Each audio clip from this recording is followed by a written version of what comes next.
ఒకవైపు చర్లపల్లి జైల్‌లో right side party వాళ్ళుంటారు. అవును. మీలాంటి మహానది బ్యారక్. ఆ! మహానది బ్యారక్. మహానది బ్యారక్. హ్మ్.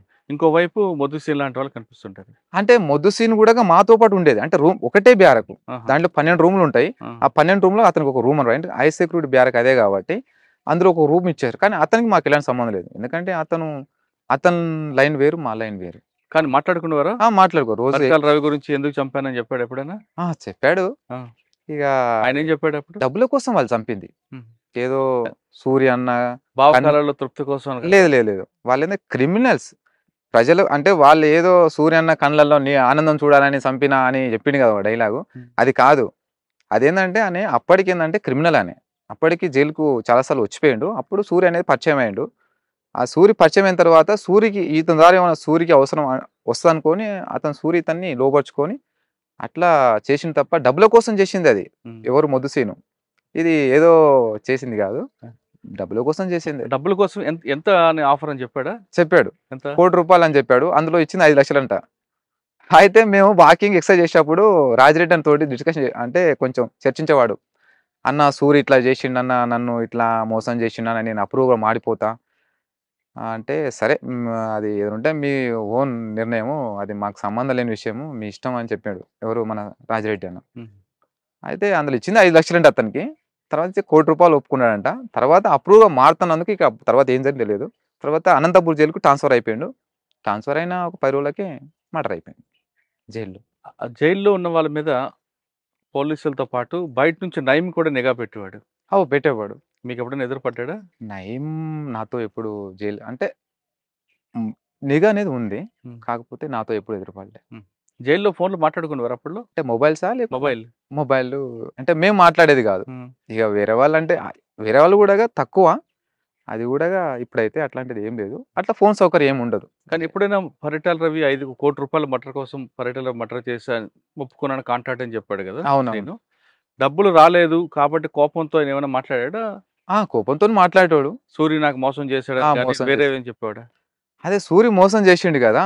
నేను అప్రూవ్‌గా మారిపోతా. అంటే నేను కోర్ట్‌లో ఇతనే చంపించాడని జెప్పేసి చెప్తాను అన్నాడు ఆ మాట అయితే. హ్మ్. బట్ అంటే చర్చ జరిగేది. ఎందుకంటే మార్నింగ్ పూట ఎక్సర్సైజ్ చేసుకుంటా ఏదో డిస్కషన్ అయితుండే కాబట్టి హ్మ్. ఇనేదనమాట. కానీ మీరెవరు సమర్థించారా? వదిలిపెట్టారా? మేము సమర్థించం గదా! ఎందుకంటే వాళ్ళు క్రిమినల్ యాక్టివిటీస్‌లో ఉన్నవాళ్ళు మాకొక సిద్ధాంతం, మాకొక లక్ష్యం ఉంది కాబట్టి మేము అట్లాంటివి మేము సమర్థించం. హుహు. మేము వ్యతిరేకిస్తాం మేము. సో, ముదిసిన్‌తో నన్ను మాట్లాడొద్దంటావు. అంటే చెప్పేవాడనమాట చెప్పేవాళ్ళు. ఆ! అయితే ముదిసిన్ నన్ను బాగా అంటే దగ్గర తీసేవాడనమాట. ఎందుకు? అంటే బయటికెళ్తే ఈయనకేమైనా ఉపయోగపడతాడేమో అనేది. ఓహ్! అయితే నాకు ఆ విషయం అంటే మనతో ఫ్రెండ్‌గా మాట్లాడతాం అంతే ఎవరైనా సరే. అయితే పార్టీకి అర్థమైందనమాట లోపట. అతనితో ఎక్కువ మాట్లాడొద్దని జెప్పిర్రు. హ్మ్. ఎందుకంటే చెప్పాడంటే, "నీవు రేపు బెయిల్ మీద పోతే నిన్ను బయటేమైనా యూజ్ జేసుకుంటారు. మనం తప్పు దారి పట్టిన వాళ్ళం అయితాం. వద్దంటే ఇక దూరం ఉండు." జైల్‌లో బయటకొచ్చారు. బెయిల్ మీద వచ్చారా? 2 సంవత్సరాలు జైల్‌లో ఉన్నా. 2 సంవత్సరాలు జైల్‌లో ఉండి అప్పటికి నా మీద 18 కేసులు పెట్టారు. ఆ 18 కేసులు గూడా ఒక 14 కేసులు కొట్టేసుకొని మిగతా 4 కేసులు బెయిల్ మీద బయటకొచ్చాను. బెయిల్ మీద బయటకొచ్చిన తర్వాత మరి బంబనూరు కోర్ట్‌కెందుకొచ్చేవారు? అప్పటికేందంటే పార్టీ కాంటాక్ట్స్ కోసం నేను తిరుగుతున్నా అనే అది చెప్పా గదా! అప్పటికేందంటే ఒక టీమ్ అంటే అక్కడ ఈ పంతు నాయక్ అని ఎవరైతే ఉన్నారో ఎంపీపీ అమ్మన్గల్లు అతన్ని పార్టీ చంపేసింది. మీరున్నారా అందులో? అందులో నేను లేను. నేను పార్టీ లింక్ కోసం నేను ఎతుకుతున్నా అప్పటికి. నాకు అసలు చంపుతారనే ఉద్దేశం నాకు తెలియదు. కాకపోతే చర్చ నడిచిందంతే. అంటే అతని గురించి రిపోర్ట్ నాకు తెలుసు గానీ, అతన్ని చంపుతారన్న విషయం నాకు తెలియదు. అంటే ఆ సంఘటనలో మీరు లేరు. లేరు. కానీ మరి మీ మీద కేసుంది గదా! అందులో. అది నేను అరెస్ట్ అయినా కాబట్టి నా మీద మోపారు. ఓహ్! ఇప్పుడు ఆ కేస్ అయిన వాళ్ళు సరెండర్ అయిపోయారు. ఆ కేస్ చేసిన వాళ్ళు. నేను అరెస్ట్ అయినా కాబట్టి ఆ కేస్ అంతా కూడా నా మీద దొబ్బేసిర్రు. హుహు. దాంట్లో ఏ నేను. అసలు అవును. నేను ఆ కేస్ అయినప్పుడు నేను కల్లకుర్తి ఏరియాలో లేను నేను. ఎక్కడ రంగారెడ్డి డిస్ట్రిక్ట్‌లో ఉన్నా నేనప్పుడు.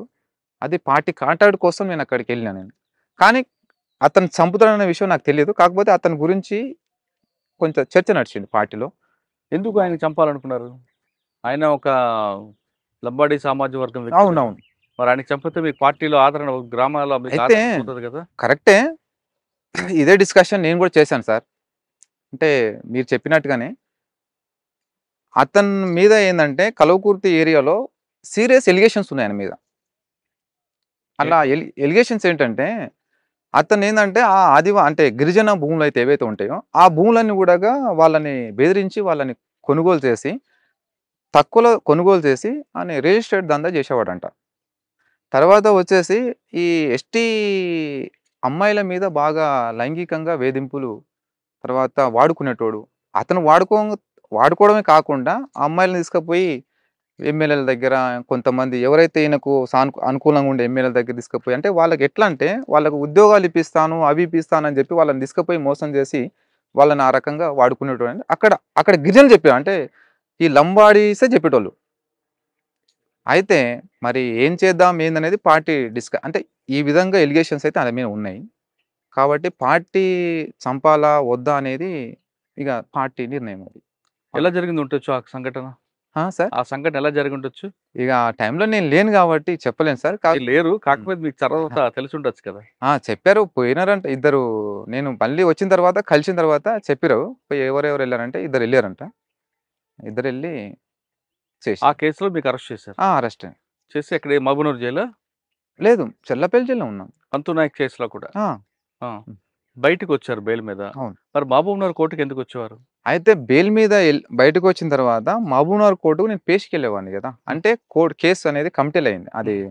కమిటెల్ చేశారు. అంటే కల్వకుర్తి కోర్ట్ నుంచి అక్కడ జిల్లా కోర్ట్ కమిటెల్ అయింది. హ్మ్. అక్కడ నేను పేష్‌కెళ్ళేవాడిని. హ్మ్. పేష్‌కెళ్తే పేషీకి వెళ్లి కోర్ట్‌లో మీ వాదన వినిపించాల్సిన విక్రమ్ AK-47 మీద ఎందుకు కన్నేసారు? సార్ అది నేను కన్నేయలేదు. అది నాకు సంబంధం కూడా లేదు. అది అయితే కోర్టుకు నేను పేషీకి అటెండ్ అవుతున్నా. అప్పటికి ఒక విషయం ఏందంటే, కనీసము లాయర్‌కు డబ్బులు పెట్టి కేసును వాదించుకునే స్తోమత కూడా నాకు లేదు ఆ టైంల.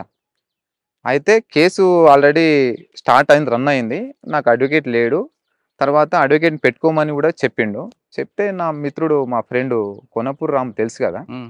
అతను అతని ఫ్రెండ్ ఒకరిని మాట్లాడి పెట్టిస్తా అని చెప్పిండు. ఇక అంతలోపు ఏమైందో తెలియదు. నా ఒక ఆరోపణ అయితే వచ్చింది. కోర్ట్ నుంచి AK-47 మిస్ అని. హ్మ్. అది ఎవరు నా కోసమే పోలీసులు వెంటాడుతున్నారు. అయితే అప్పటికేందంటే ఇక కేసు కోర్ట్‌లో నడుస్తుంది. ఒక ఒక టెన్షన్‌తోనున్నా. తర్వాత AK-47 తీసుకపోయిన ఒక ఆరోపణ వచ్చింది. ఆరోపణ రాంగానే ఇక నేను మళ్ళీ ఎట్లా వీళ్ళు బతకనియ్యరు ఖచ్చితంగా వీళ్ళు ఏదో ఒకటి చేస్తారని చెప్పేస్తే ఇక నా సేఫ్టీ నేను మళ్ళీ ఉద్యమంలోకెళ్ళిపోయినా. మహబూబ్‌నగర్ కోర్ట్‌లో ఒక సైడ్ కిటికీ పక్కన AK-47 5 రోజులు అబ్జర్వ్ చేసిన విక్రమ్, హ్మ్. ఒకరోజు రాత్రి ఇంకొక వ్యక్తిని హుహు. తీసుకొచ్చి కిటికీ పగలగొట్టి అవును. AK-47 తీసుకెళ్లారని పోలీస్ సార్ కోర్ట్‌లో AK-47 తీయడం అంటే ఇది సహజం. ఎవరు చేయలేరు. చాలా సెక్యూరిటీ ఉంటదక్కడ. హ్మ్. చాలా ఇంకోటి కోర్టు సామాన్స్ ఏమైనా ఉన్నయి కూడా దాన్ని ఎంబడే వాళ్ళు అక్కడ కోర్ట్ స్టాఫ్ దాన్ని ఎప్పుడు భద్రపరుస్తారు. అది నాకు సంబంధం లేని విషయము. సరే అక్కడ సంబంధం లేని అనుకుందాం అవును. కాసేపు. కోర్ట్‌లోని AK-47 ఎర్రగొండకపాలెం పోలీస్ స్టేషన్‌లో ఎలా దొరికింది? తెలియదు ఇక ఆ విషయం. ఎన్‌కౌంటర్‌లో దొరికింది వాస్తవం. కానీ అదే అని కూడా తెలవదు మరి. ఇక్కడ వెపనే అక్కడ దొరికింది. దొరికింది. ఎలా దొరికుండొచ్చు? ఇక తెలియదు. పోలీసు వాదన ఏందంటే కోర్ట్‌లో ఉన్న వెపన్ తీసుకొని నల్లమల వెళ్ళిపోయి అక్కడ మరొక పార్టీని కలిసి పార్టీని కలిసింది వాస్తవమే. ఆ! అనేకమైన ఉద్యమాలు చేసాం మేము నలుగురం కలిసి. వాళ్ళకి AK-47 ఇచ్చినట్లు కూడా ఉంది. నేనైతే ఏమి ఇయ్యలేదు. వాళ్ళ దగ్గర వెపన్స్ మస్తుగుండే. వాళ్ళ దగ్గర నుంచి SLR తీసుకున్నావాడు కదా! లేదు ఎస్ఎల్ఆర్ ఆల్రెడీ అక్కడ చాలా వెపన్స్ అశోక్ అన్న ఎవరు వాళ్ళది కలిసిందెవరు మీకక్కడ? అశోక్ అన్న. ఆ! అశోక్ అన్న అలియాస్ జాన్ బాబురావు, ఇంకా విమల తర్వాత భారతి. భారతి. ముగ్గురుండే. మీరు ముగ్గురు వాళ్ళు కాంటాక్ట్ అయ్యారు. కాంటాక్ట్. కాంటాక్ట్ అయిన తర్వాత వాళ్ళ దగ్గర ఎన్ని ఉండొచ్చు వెపన్స్ అప్పుడు? ఇక అది అశోక్ అన్నకు తెలుసు. కానీ నేను పోయిన తర్వాత నాకు ఎస్ఎల్ఆర్ కేటాయించిండు నాకు. ఎందుకు? అంటే నా స్థాయిని బట్టి ఇచ్చిండు ఆయన. అచ్చా! AK-47 మీరు ఆళ్ళకిచ్చాక నేను తెలవదది. ఆల్రెడీ వాళ్ళ దగ్గర ఉన్నాయి. హ్మ్. ఇగ AK-47 నేను ఇవ్వలేదు. హ్మ్. కానీ నాకు మీకే వాళ్ళు SLR ఇచ్చారు. నేను పోయిన తర్వాత వాళ్ళు కానీ ఇస్తారు. పార్టీ అప్పటికి నల్లమలలో దూరం అవుతున్న క్రమంలో ఇంకా అప్పటికి ఉందంటారా? అప్పటికి పార్టీ లేదు. కానీ ఈ ముగ్గురు మాత్రం వాళ్ళు అక్కడ ప్రజలతోని ఆదివాసీ ప్రజలతో, మత్స్య కార్మికులు అక్కడ ఉన్న ప్రజలతోటి వాళ్ళు కలిసి అక్కడనే 7 సంవత్సరాలు ఉన్నారు వాళ్ళు. ఎక్కడ ఏ ప్రాంతం? నల్లమల్ల ప్రకాశం డిస్ట్రిక్ట్ వచ్చి మహబూబ్‌నగర్ 2 బేస్ చేసుకొని వాళ్ళు పనిచేసారు. AK-47 తీసుకెళ్ళి వాళ్ళకి ఇవ్వబట్టే వాళ్ళు మీకు నమ్మి SLR ఇచ్చారని, ఇంకొక పోలీస్ ఇచ్చిన సమాచారంతో వాళ్ళ ముగ్గురిని మీరు చంపి సరెండర్ అయిపోయారని వాదన ఉంది. అవన్నీ ఫాల్స్ ఎలిగేషన్స్. వాళ్ళ ముగ్గురు ఎలా చనిపోయారు? అశోక్, భారతి. ఎన్‌కౌంటర్‌లో చనిపోయారు వాళ్ళు. ఎన్‌కౌంటర్‌లో నేను కూడా ఉన్నా గదా! ఎలా జరిగింది అసలు? ఎన్‌కౌంటర్ అది చాలా సరే ఎన్‌కౌంటర్ చెప్పండి ఎలా జరిగింది? ఆ ఎన్‌కౌంటర్ చాలా పెద్ద చాలా ఎన్‌కౌంటర్‌లో ఉన్నా సార్ నేను. చాలా ఎన్‌కౌంటర్‌లో విరోచితంగా నేను ఫైట్ చేసినా. కానీ ఆ ఎన్‌కౌంటర్‌లో అదే నాకు స్పెషల్. ఏంటో? ఎందుకంటే అది అంటే చాలా సేపు దాడి జరిగింది. అందులో ముగ్గురు చనిపోయారు. అంటే నేను ఏ ఎన్‌కౌంటర్‌లో ఉన్నా కూడా ఎవరు చనిపోలేదు. కానీ ఆ ఎన్కౌంటర్‌లో మాత్రం ముగ్గురు అసలు ఆ రోజు ఏం జరిగింది చెప్పండి? అప్పటికేందంటే సార్ మేము బాగా ఎండాకాలం. తొలకరి వర్షాలు స్టార్ట్ అంటే మే లాస్ట్ ఎండింగ్. హ్మ్. అంటే అప్పటికి ఎలక్షన్‌లు నడుస్తున్నాయి. సార్వత్రిక ఎలక్షన్‌లనేవి స్టార్ట్ అయినాయి. అప్పుడేందంటే మా కోసం కొన్ని వేల బలగాలు తిరుగుతున్నాయి మా కోసం. అయితే మేమేం చేశామంటే ఎవరికీ అక్కడ ప్రజలతోటి లింకు లేకుండా ఒక నెల రోజులు ఎలక్షన్‌లు మొత్తం కౌంటింగ్ అయిపోయేంత వరకు మనం ఎవరికీ కలవద్దనేది మేము అనుకోని ఒక పెద్ద కొండ దగ్గర 1 మంత్ ఉన్నాం అక్కడనే. హుహు. ఆ 1 మంత్ ఉన్న తర్వాత అంతా అంటే ఎక్కడెక్కడ అంతా కూల్ అయిపోయింది. అంటే ఎలక్షన్‌లు అయిపోయినాయి. తర్వాత ప్రమాణ స్వీకారం గూడా అయిపోయింది. ఇద్దరు సీఎంలు. అయితే అప్పటికి మేము చాలా జాగ్రత్తతోని మేము తిరిగినాము. కాకపోతే ఒక చిన్న మిస్టేక్ ఏందంటే తెలంగాణ గవర్నమెంటు ఏర్పడ్డ తర్వాత సీఎం కేసీఆర్ ఏమన్నారంటే, మావోయిస్టుల ఎజెండానే మా ఎజెండా అని చెప్పిండు. మరి అట్లా అన్నోడు మరి ఎన్‌కౌంటర్ ఏం చేయడు గదా! మా మీద ఏం బలగాలు గూడా ఏం రావు గదా! అని కొంచెం మేము అట్లా ఆలోచించినాం. ఇంకోటి అక్కడ టీడీపీ గవర్నమెంట్ కదా! చంద్రబాబు నాయుడు. అప్పుడు 2014 అప్పటికి చాలా ఎన్‌కౌంటర్‌లు చేసిన గవర్నమెంటే. కానీ ఇప్పుడు చేయకపోవచ్చు అనేది కొంచెం నిర్లక్ష్యం. తర్వాత మేమక్కడ కొండ అంటే అడవి నుంచి మేము నదిలోకి దిగినాం ఆ రోజు. అయితే అప్పటికి మా దగ్గర సరుకులు లేవు. తినటానికి సరుకులు అయిపోయినాయి. అయితే అప్పటికేందంటే నది ఎండిపోయింది కాబట్టి అక్కడ మత్స్య కార్మికులు కూడా ఎవ్వరు లేరు. ఒకే ఒక వ్యక్తి ఉన్నాడు. ఆ వ్యక్తే పోలీస్ ఇన్ఫార్మర్. ఆ వ్యక్తి మీ ఫ్రెండా? ఫ్రెండ్ గాదు. మా ఫ్రెండ్ గాదు. అశోక్ అన్నకు చాలా దగ్గర సన్నిహితుడతను. హుహు. నేను పోయిన తర్వాత పరిచయమయ్యిండు. అది చాలా సార్లు కలిసాం అతన్ని. కలిసి మాట్లాడినాం గానీ, ఇగ తర్వాత కొండ మీద నుంచి మేము కిందకి దిగిన తర్వాత ఒక ఆవుల మంద ఉండే. ఇతన్ని ఇద్దరిని కలిసి అశోక్ అన్న ఉండి లింగాల గట్టు ఉంటది పక్కలో. అవును. ఆ లింగాల గట్టుకెళ్ళి కొన్ని సరుకులు తీసుకొని, కొన్ని చెప్పులు లేవు. తీసుకొని రమ్మని పంపించిండు. పంపించినోడు పోయిండు. సరుకులు తీసుకొని వచ్చిండు. అయితే అసలు ఇన్ఫార్మర్ ఇతను గాదు. ఇతను పోయి వేరే అతను జెప్తే వాళ్ళు పోలీసోళ్ళకు ఇన్ఫర్మేషన్ పోయింది. మేమున్నది మహబూబ్‌నగర్, ప్రకాశం బార్డర్‌లో మేమున్నాం. వచ్చింది గుంటూరు పోలీసోళ్ళొచ్చిర్రు ఆ రోజు. అయితే ఆ రోజు అప్పటికేందంటే మేము పంపిన తర్వాత 2 రోజులు మేము అక్కడ ఉన్నాం. హ్మ్. ఆ 2 రోజులు మేము ఉన్న తర్వాత ఏమైందంటే అప్పటికి నేను అన్నా అశోక్ అన్నతోటి, "అన్న కొంచెం ఏదో తేడా వస్తుంది" అనే కొంచెం డౌటొస్తుంది. మనం ఇక్కడి నుంచి మకాం కాల్ చేసి ఎళ్ళిపోదాం అన్నా. లేదు ఆల్రెడీ అంతకుముందు నేను చాలా 5, 6 సంవత్సరాల నుంచి నేను కలుస్తున్నా అబ్బా! ఆయన గురించి నాకు తెలుసు. ఎందుకంత నీవు డౌట్ చేస్తున్నావు అంటే, ఏమో అన్న నాకు కొంచెం డౌటొస్తుంది. కొంచెం ఎందుకో ఇంతకుముందులాగా మాట్లాడట్లేదు. కొంచెం తేడాగా మాట్లాడుతుండంటే, ఏం కాదులే అన్నాడు. అయితే వేరే ప్లేస్‌కి పోదాం అనుకున్నాం. అయితే అక్కడ వాటర్ సమస్యలున్నాయి మళ్ళా. వాటర్ దూరం ఉంటాయి. ఆహా! అయితే అశోక్ అన్న ఏమంటే, సరే ఈ ఒక్కరోజు ఇక్కడ ఉందాం. అట్లా ఒక్కరోజు కూడా ఉందాం అనలేదు. అన్నం వండుకొని తినేసి ఎళ్ళిపోదాం అని చెప్పిండు పైకి కొండ మీదకి. నది ఒడ్డున ఒక చిన్న గుట్ట ఉంటది. గుట్ట మీద తిన్న తర్వాత మేము మధ్యాహ్నం 10కి తినేసినాం అంతా. తిని సర్దుకొని కిట్లేసుకొని ఎళ్దాం అనుకున్నాం. ఆల్రెడీ కొంచెం ఒక 10 అడుగులు ఎళ్ళాం. మళ్ళా అశోక్ అన్న ఉండి ఆహ్, "విక్రమ్ మనం ఈరోజు ఇక్కడనే ఆగుదాం. తెల్లవారుజామున 5 గంటలు లేసి, ఇంత అన్నం వండుకొని తెల్లవారుజామున 5 గంటలు లేసి ఎళ్ళిపోదాం" అని చెప్పిండు.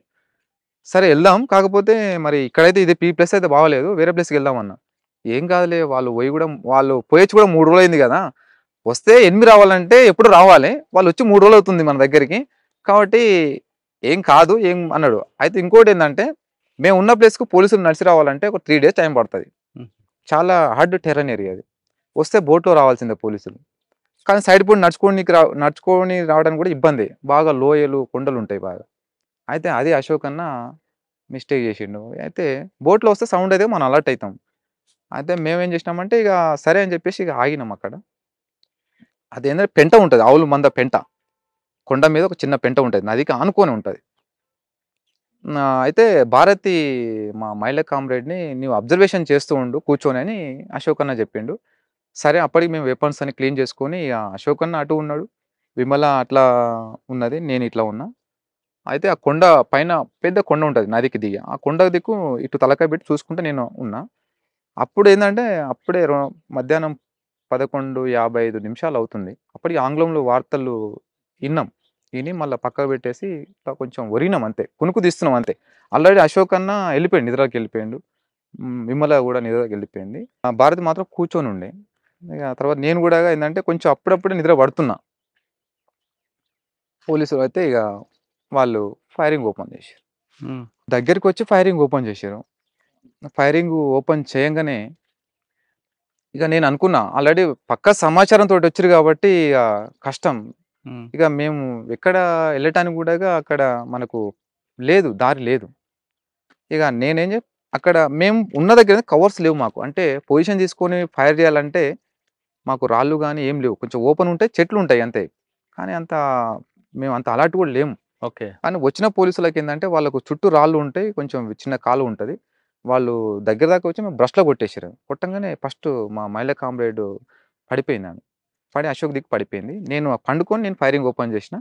విమల ఫైరింగ్ చేసింది. అశోక్ అన్నకు ఆల్రెడీ లేవంగానే ఫైరింగ్ కాంగానే లేషిన. లేవంగానే తొడకు పడ్డాయి రౌండ్. ఆనే పండుకొని ఆయన చాలా సేపు ఫైర్ చేసిండు.